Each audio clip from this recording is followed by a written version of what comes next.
Olá, boa noite a todos que estão conosco. Muito bem-vindos ao meu canal. Sempre bom tê-los aqui conosco em mais uma noite de debate, de informação, né, doutora Daisy? Boa Eu falo noite. aqui de Gravataí, sou advogada, como muitos já nos conhecem. Hoje nós vamos ter um assunto bem diferente do que a gente costuma falar, e não é sobre política, é importante dizer isso, não é sobre o PT, sobre direita, sobre esquerda. Nós não vamos falar sobre eleição propriamente dita, eu quero dizer, e muito menos fazer o juízo de valor, né, Daisy, de quem foi o vencedor, o partido que foi vencedor, mas especialmente trazer a informação sobre o que interessa e o que o novo governo pode atingir a sociedade, o patrimônio, em relação a, especialmente, o patrimônio e a tributação, né? Daisy, eu te passo a palavra para te apresentar, dar uma boa noite e a gente pode iniciar, porque afinal de contas, hoje é quinta, quase véspera de feriadão, a turma tem que arrumar a mala para amanhã Com sair. certeza. Então, vamos lá, Daisy. Então, boa noite a todos. É muito bom estar aqui contigo de novo, Dani, conversando sobre um assunto que nos interessa tanto, né? Que é o nosso patrimônio, é o conforto da nossa família, é a tranquilidade futura, é o planejamento, né? E o que isso tem a ver com o novo cenário político. Então, para aqueles que não me conhecem, eu sou advogada também, eu atuo aqui em Novo Hamburgo, no Rio Grande do Sul.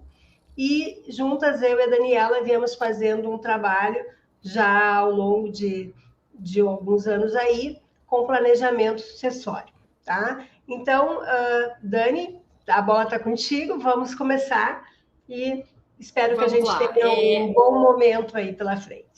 É isso aí, né? É importante, Deise, e todos que estão aqui conosco, eu já vou saudar o Gerson Tomé. Boa noite, Gerson, a Maria Natalina, que são pessoas muito queridas que estão sempre conosco. Hoje nós vamos, como eu falei, nós não aqui estamos para dar juízo de valor daquele vencedor, daquele partido, mas a gente precisa dar uma introdução aí que a ideologia política, né, da esquerda, que foi o partido então eleito, né, aqui no Brasil, ele sempre foi de fazer a distribuição de renda, né, para aqueles que possuem menos, aqueles menos favorecidos, ou seja, distribuir os recursos igualmente. Essa é a real política deles. Já foi, inclusive, também divulgado aí pela imprensa que a questão que possivelmente o novo governo ele não tenha condições de cumprir o teto, né, o plano de governo proposto pelo PT em função dos gastos, e isso vai impactar diretamente em todos nós, em todo cidadão, porque é nós que pagamos a conta. Isso reflete se o governo não tem direito, o governo precisa arrecadar, seja qualquer um deles. E o PT entra, então, com esse discurso social, e esse governo mais social, que a gente pode dizer, ele coloca os pobres, digamos assim, os menos favorecidos no orçamento. E aí nós temos que arrumar dinheiro, nós não, né? Eles têm que arrumar dinheiro para pagar tudo isso.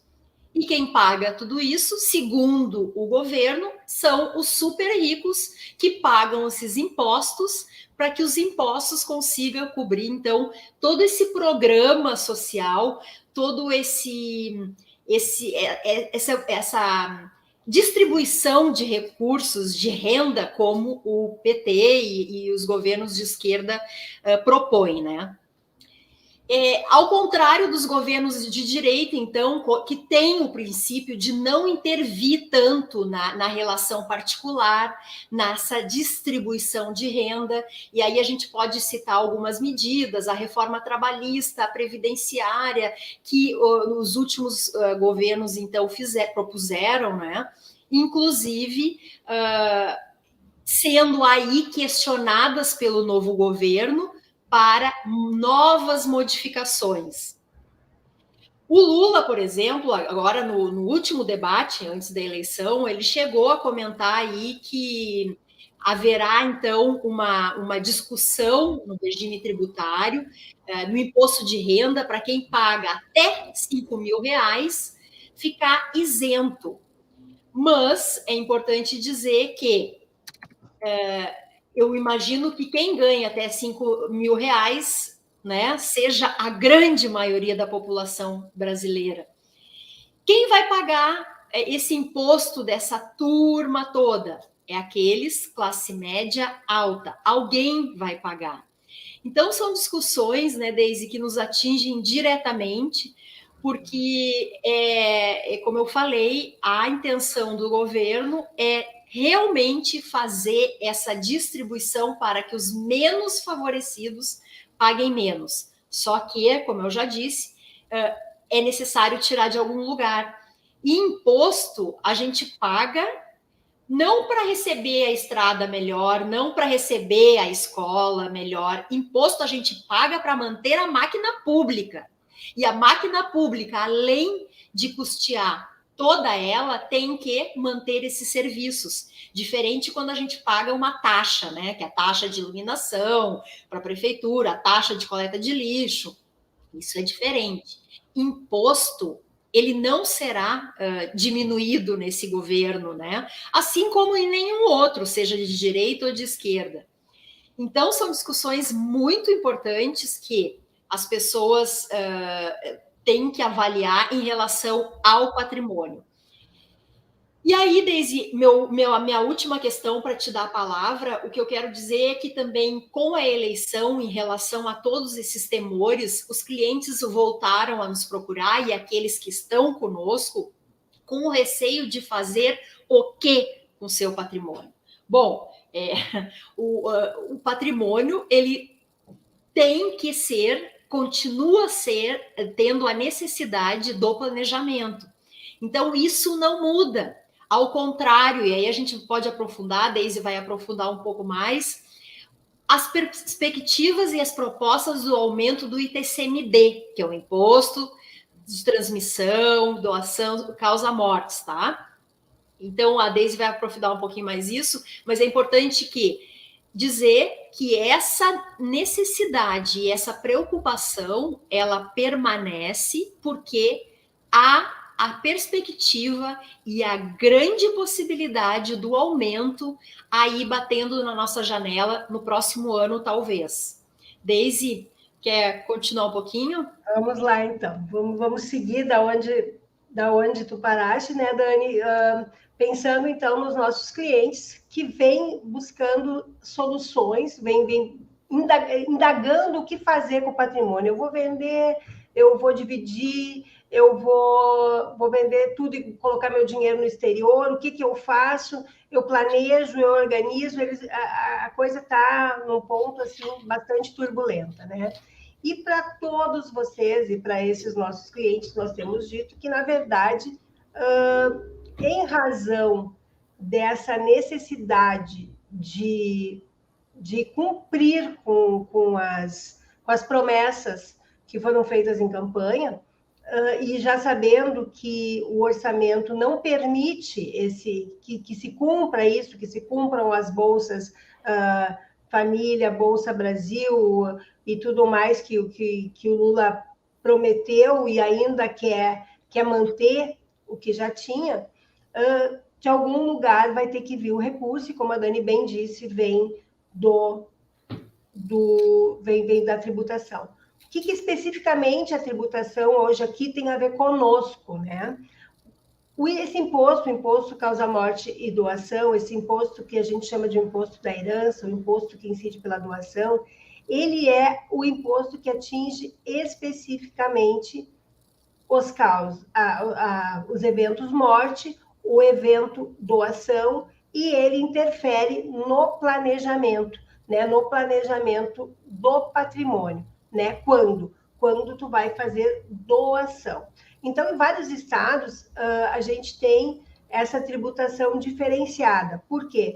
Porque a União delegou aos estados legislarem sobre a doação, sobre a herança. E nós já viemos falando há muito sobre isso nas nossas palestras, nas nossas lives, nos nossos posts pelas redes sociais, que esse imposto ia aumentar e tinha a previsão de aumentar. E cada vez mais essa previsão ela fica mais próxima. Por quê? Porque hoje nós precisamos de recursos e tributar o rico, como diz o nosso próximo governante e a sua equipe, né, por ter justamente essa visão muito mais protecionista, né, virá daqueles que têm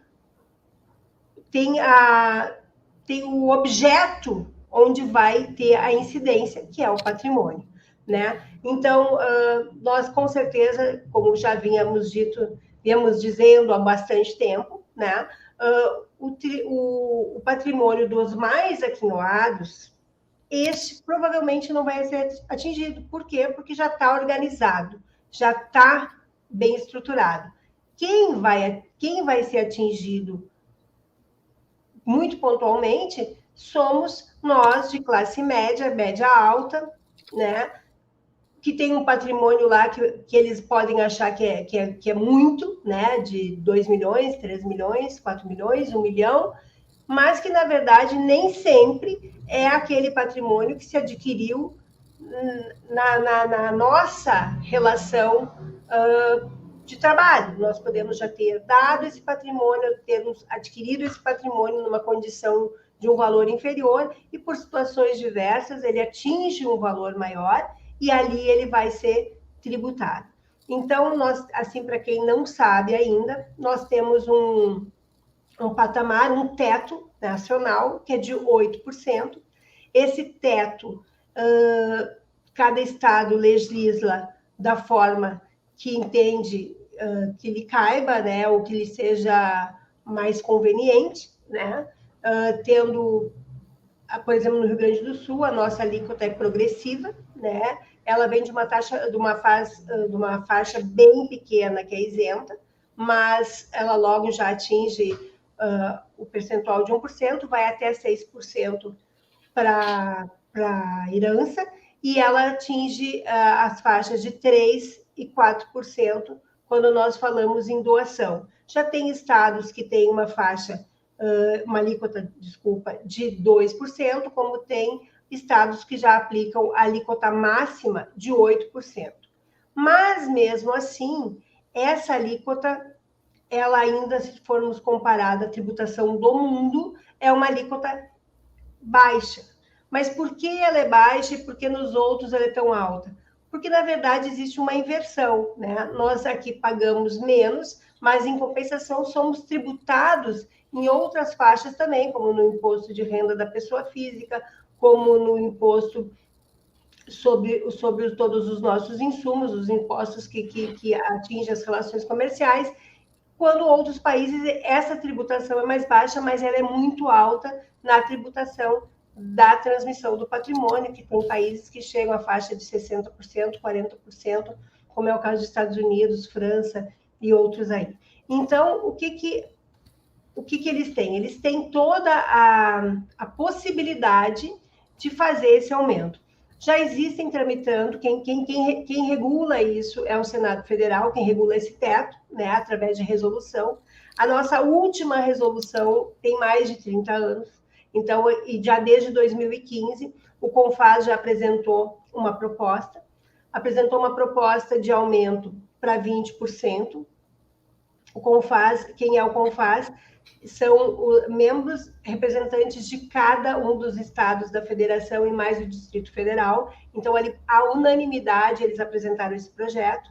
Também tem um projeto tramitando do Cid Gomes, né? Esse eu acho que está tramitando, se eu não me engano, desde 2015.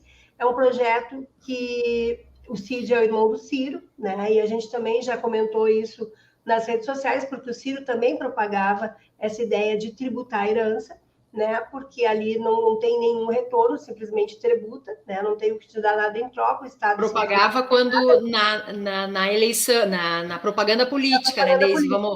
Isso.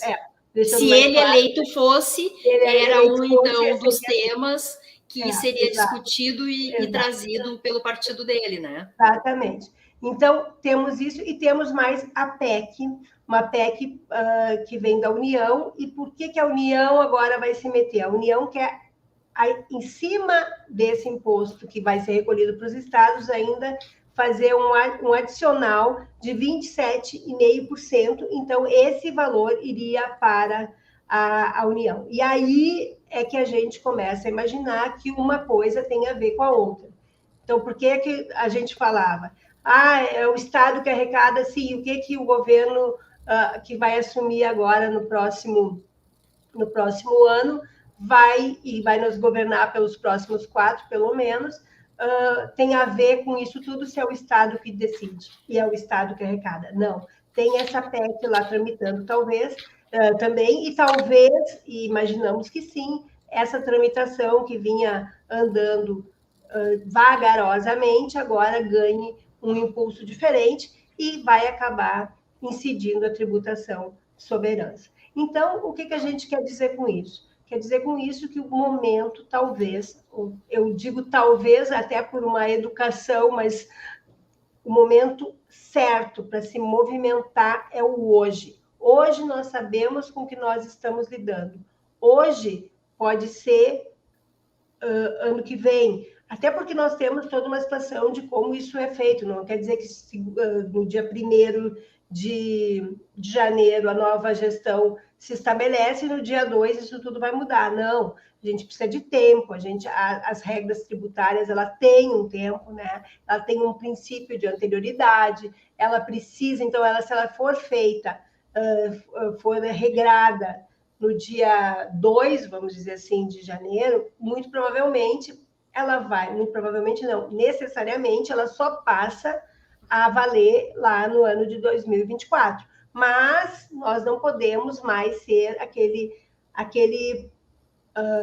ser que fica esperando as coisas acontecer para daí se movimentar. Nós temos um tempo pela frente, nós temos o tempo necessário para implementar as mudanças que nós entendemos que possam causar uma diferença no nosso patrimônio, na perpetuação do nosso patrimônio íntegro, né? Então, hoje, o que a gente vem fazer aqui? Vem fazer um alerta para que vocês pensem a respeito disso e comecem um movimento de organização patrimonial e organização sucessória.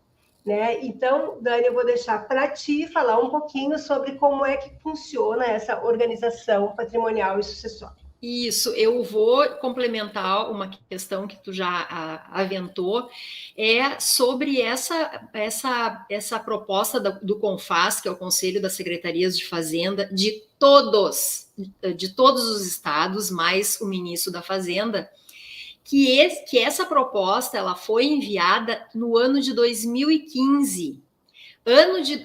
Vocês lembram quem era o presidente em 2015? Dilma Rousseff, governo PT. Então, a proposta está lá e ela só não foi aprovada naquela época, porque aí começou toda aquela confusão lá do Senado e depois Câmara também, e ela ficou em stand-by.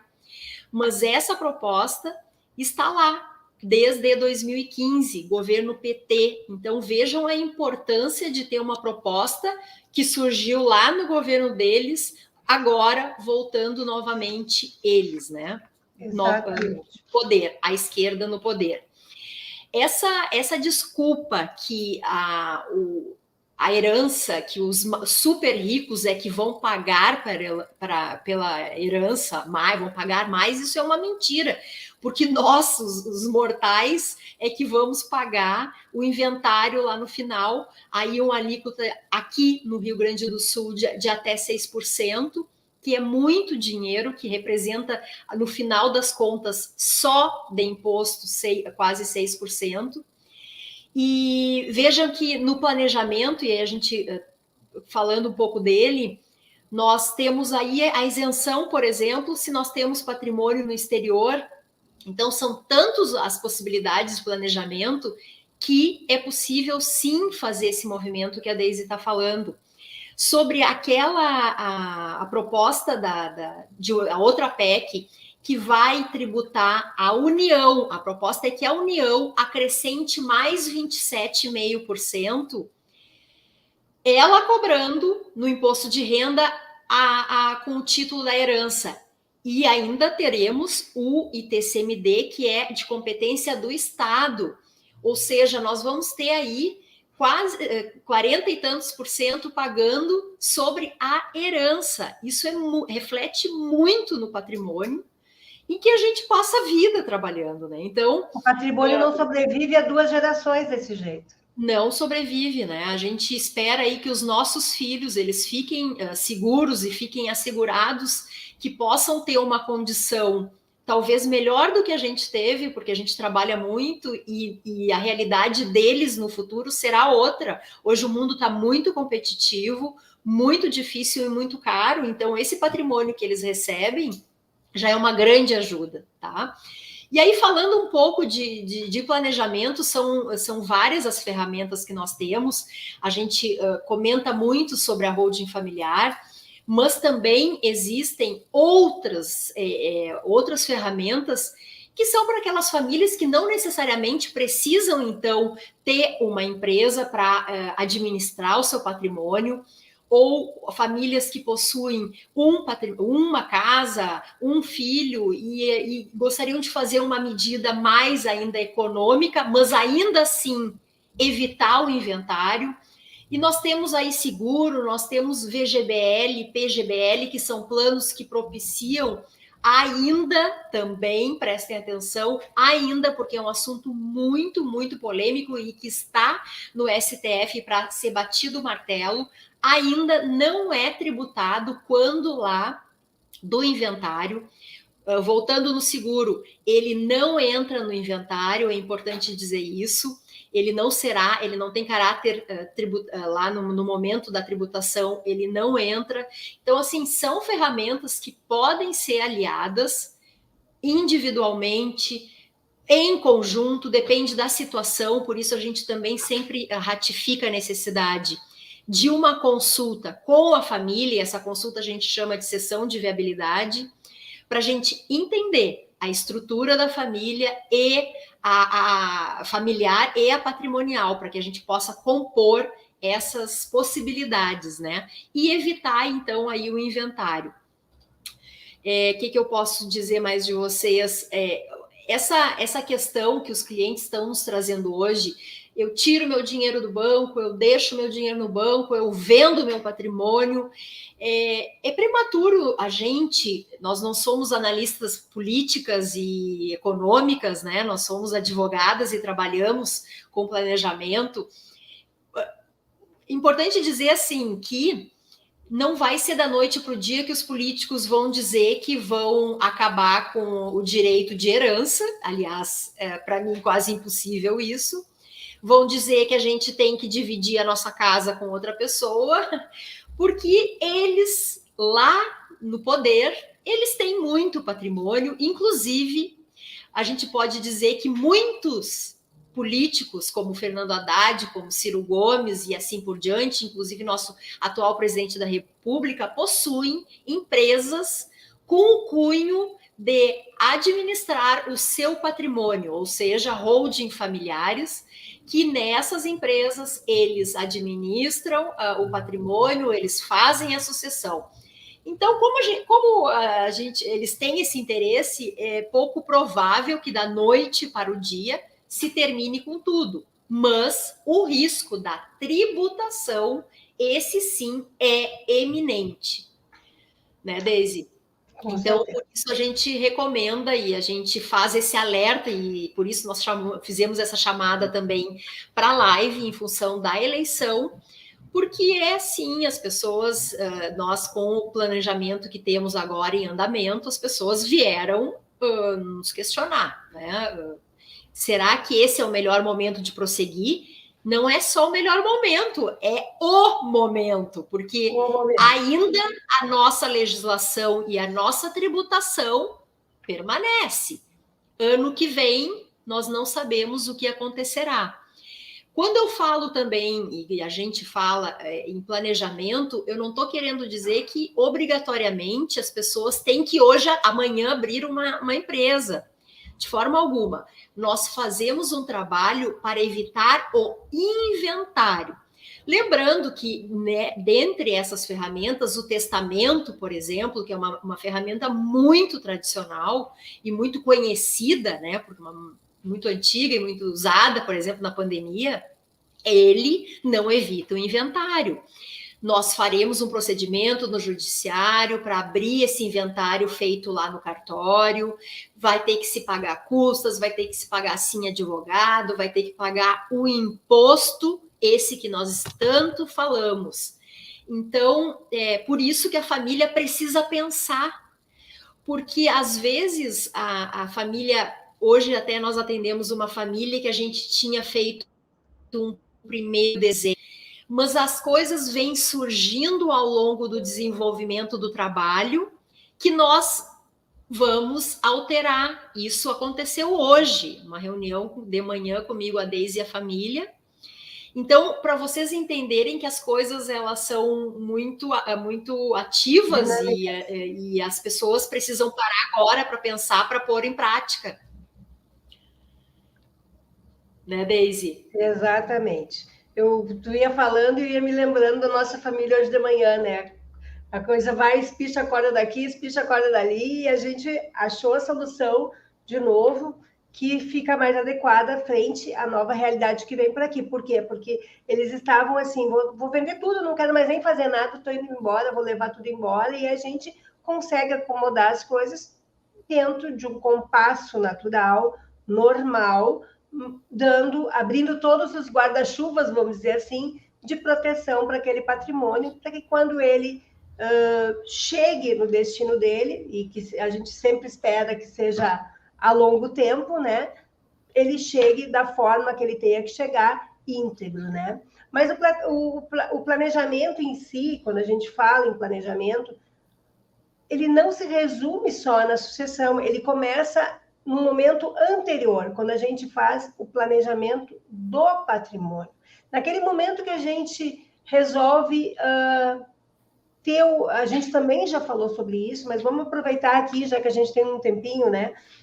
Quando a gente começa uma relação, né? A gente tem um relacionamento, a gente vive uma união estável, um casamento, quando a gente vai eleger o pacto, né? E muitas vezes o que tem acontecido muito, as pessoas, eu fiz o meu pacto, eu me casei com regime de separação total de bens, imaginando que nada, então, vai acontecer, aquele patrimônio está blindado com relação àquela pessoa que está chegando ali, eu vou adquirir e tudo é meu e vai ser sempre meu, e não é assim, né? No momento morte, no evento morte, esse patrimônio passa a ser herança do companheiro, da companheira, do cônjuge, né? do que fica, e a gente, às vezes, acha que está tudo resolvido e não está. Por que o tudo resolvido? O que eu tenho contra essa pessoa com quem eu resolvi viver minha vida inteira? Nada, mas a minha relação aqui de trocar a escova de dente, ela é bem diferente do que a minha relação patrimonial, muito mais quando a gente já atingiu uma idade madura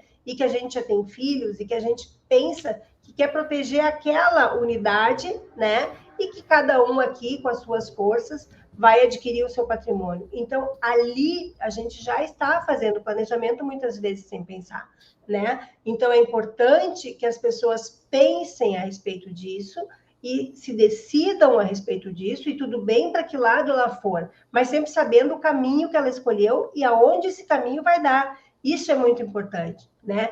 Como a gente faz uma organização do patrimônio? O patrimônio está no teu nome, está tudo escriturado, está lá naqueles contratos de gaveta que a gente muitas vezes nem sabe onde está. Aí a pessoa que te vendeu morreu, e aí um dia teu filho vai ter que correr atrás, vai ter que entrar com ação de adjudicação. Agora faz 2, 3 meses, eu fiz o inventário, nós tínhamos direitos de ação patrimonial sobre um sítio. A venda tinha sido feita lá no século passado. A pessoa que fez morreu. Então, ajuizamento de ação, e lá vai dinheiro ficando de novo, porque as custas existem, a tributação existe, aquele TBI de lá foi cobrado agora, os honorários são cobrados porque o profissional trabalha, foi feita a herança e depois feita a transmissão do patrimônio. Então, isso também faz parte de planejar, né? Não deixar lá para frente pensando, um dia o dia chega e a conta vem junto com ela. Então, é muito importante que os patrimonialistas, que as pessoas que vêm amealhando o patrimônio, e não interessa aí o tamanho do patrimônio, porque todo patrimônio vem com esforço, vem com trabalho, vem com estudo, vem com muita dedicação e abnegação. Então, quando a gente tem isso, tem que valorizar para nós e para a futura geração. Vamos perpetuar esse patrimônio para que a geração que vem pela frente, ela aumente e não deixe no caminho. Às vezes, o simples fato de tu não estar adquirindo nada, teu filho sempre teve aquela casa, mas o dia que tu não está mais aqui, só para mudar o nome, ele vai deixar um caminhão de dinheiro, porque no mínimo o inventário custa 15%. Se tiver que vender, vai a mais do que isso. Se tiver que vender numa condição não favorável. Então, planejar é muito mais do que simplesmente pensar, eu vou morrer daqui a 10 anos, eu imagino, e se você pensar, olha o que vem acontecendo pela frente, olha os litígios que tem aí também. Estava lendo essa semana o inventário do Agnaldo Timóteo, por exemplo, aquela menina que ele adotou, e os sobrinhos brigando. Ele tem uma casa, entre outros, ele tinha uma pizzaria e alguma outra coisa, ele tinha uma casa, tem uma casa. Essa casa vale 17 milhões de reais. Essa casa está caindo por falta de manutenção. Diz que chega lá dentro, assim, é roupa espalhada, porque ninguém mais cuidou de nada. Né? Então, uns querem vender, outros querem ficar, dizem que a menina não é... Ela foi criada por ele desde os 2 anos de idade. E aí, o sobrinho achando que está sendo preterido por causa do reconhecimento de uma filha que não estava reconhecida. Também um dia eu faço. Era a filha do coração, uma filha socioafetiva. Então, isso é problema. Marília Pêra deixou testamento para o marido dela, né, que veio depois das filhas, brigaram por 10 anos, fizeram acordo agora, recentemente, era um patrimônio de 40 milhões. O quanto se perdeu no caminho, brigando, até chegar no momento que as partes cansam e dizem, agora eu vou, então, fazer o acordo. Aquele acordo que já podia ter feito no primeiro dia. Aquela situação que já poderia estar resolvida dentro da holding, talvez. Porque ali tu já tem a possibilidade de resolver questões, de determinar patrimônio, de estabelecer cotas, e tudo em vida. Então, quando a pessoa que é dona do patrimônio, patrimonialista que a gente chama, quando ele está presente, ele segura as pontas. Ele segura aquelas pessoas que lá no futuro, quando ele não estiver mais por aqui, vão se degladiar e vão se matar. Porque perderam o respeito. Entre eles, isso não existe. Né? Então, a gente chama atenção para todos os fatos, é um conjunto, né? A tua atitude de hoje é o teu resultado de amanhã, o resultado dos teus filhos. Então, é muito importante que tu saiba o que vem pela frente, né? O que esse impacto agora, né, num governo que não é liberal, mas sim intervencionista, vai causar no teu patrimônio, vai impactar no teu patrimônio. E aí, Dani, como é que a gente está de tempo? Como é que a gente está aí? Eu coloquei no chat aqui, caso houvesse perguntas, poderiam colocar. Não temos nenhuma, apesar de ter aí mais de 20 pessoas assistindo, está todo mundo entendendo. Que bom! Que bom, mas não surgindo perguntas aqui, Deise, eu quero reforçar a todos, mais uma vez, o agradecimento, né, de estar conosco aqui. Lembrar que esse ano já está quase no fim, né? E aí a gente começa a refletir sobre as coisas que passaram e que tem por vir. Então, mais do que nunca, nesse momento, a gente também reforça a necessidade, como tu já disse, do planejamento. e não só o planejamento de viver e aproveitar a vida com a família, que isso é o melhor da vida, mas também o planejamento patrimonial, o planejamento dos imóveis, do dinheiro aplicado. É o momento, sim. Nós estamos aí prevendo esse aumento de imposto, que já vem sendo noticiado já há algum tempo, né? Às vezes ele deu aí 2 batidas, que foi em 2015, 2017, ressurge esse assunto agora, novamente com essa nova eleição. Então, resumindo, até ali a gente tem também algumas... A agenda tá cheia, né, Daisy? Mas até o final do ano ainda a gente consegue agendar, e se tem necessidade também, a gente fica à disposição, tá? Quem gostou da like, da live, não esqueçam de dar aí um like, né? Como dizem meus filhos, ativar o sininho, nos seguir no canal. Eu vou pedir para a nossa equipe aqui colocar os canais no chat, porque aí vocês já conseguem, clicando ali, já conseguem lá nos seguir. Daisy, eu agradeço demais por mais uma noite. Continuaremos a nossa jornada. Com certeza. E agradecer de novo a todos. Boa noite a vocês. Obrigada por estarem com a gente, sempre nos prestigiando, né? E espero que tenham aproveitado das informações que a gente pensou em dividir com vocês hoje. Obrigada. Tchau, Daisy. Até mais. Tchau, boa noite.